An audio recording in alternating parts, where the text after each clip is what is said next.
नमस्कार, आप देख रहे हैं स्पेशल रिपोर्ट और मैं हूं आपके साथ आयुषी गुप्ता। चलिए रुक करते हैं खबरों की ओर। इजरायली सेना अब ऐसा खूनी हमला करने जा रही है जो गाजा पट्टी में सबसे बड़ी तबाही ला सकता है। इजराइल की सेना ने साफ कह दिया है कि अगर हमास ने इजराइल की शर्तें नहीं मानी तो रफा में भीषण हमला होगा। इजराइल की इस धमकी के बाद से रफा में मौजूद करीब 20 लाख फिलिस्तीनियों के जो होश हैं वो उड़ गए हैं। देखिए रिपोर्ट।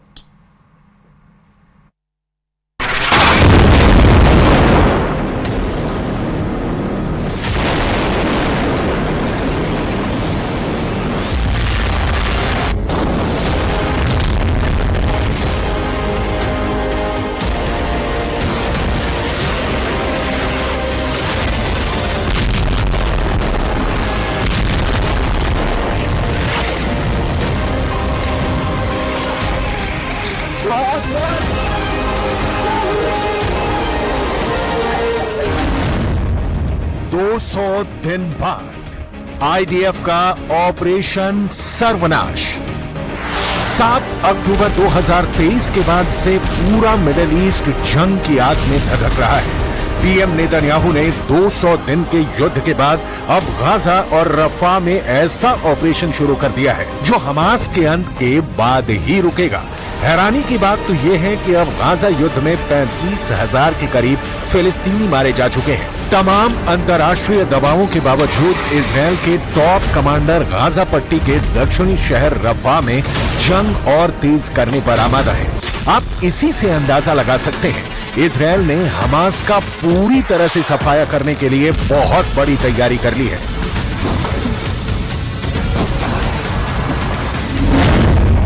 हमास के अंत का आखिरी अल्टीमेटम। इजराइल ने हमास को चेतावनी देते हुए कहा है कि उसके पास बंधक समझौता करने का आखिरी मौका है। अगर हमास समझौते पर सहमत नहीं होता है तो फिर उसकी सेना रफा शहर पर हमला कर देगी। इधर मिस्र ने चेतावनी दी है कि अगर इजराइल ने खूनी हमले शुरू किए तो ये पूरे मिडिल ईस्ट के लिए बेहद खतरनाक साबित होगा। इजराइल ने मिस्र पर दबाव डाला है कि वो हमास को तुरंत समझौते के लिए तैयार करे, वरना 20 लाख की आबादी वाले रफा शहर में इजराइल अंधाधुंध हमले शुरू कर देगा। שחרור החטופים הוא בעדיפות ראשונה מבחינתנו, החטופות והחטופים, ואם תהיה אפשרות לעסקה, אנחנו נעשה עסקה. אם תהיה עסקה, אנחנו נעשה פעולה, חד וחלק. אנחנו נעשה כל מה שניתן כדי להחזיר את החטופות והחטופים, לאן אנחנו יותר קרובים רגע, הערב? מבלי לפגוע בהישגי המלחמה, שחיילים הקריבו את עצמם, ונפלו חלל, ונפצעו, והמילואים, וכל העם התגייס. כלומר, כל מה שאפשר. 7 अक्टूबर के बाद सबसे बड़ा युद्ध। इधर हमास के लड़ाके अभी भी इजरायली सेना पर गाजा पट्टी और रफा के इलाके से हमले करने में जुटे हैं। सुरंगों का नेटवर्क अभी भी मौजूद है जहां से हमास के लड़ाके हमले कर रहे हैं। अब सवाल उठता है कि 200 दिन की जंग के बाद भी हमास अभी तक इजरायल के सामने घुटने क्यों नहीं टेक रहा है। इसके पीछे हैं हमास के वो नेता जो आखिरी सांस तक इजरायल से जंग करने पर आमादा है।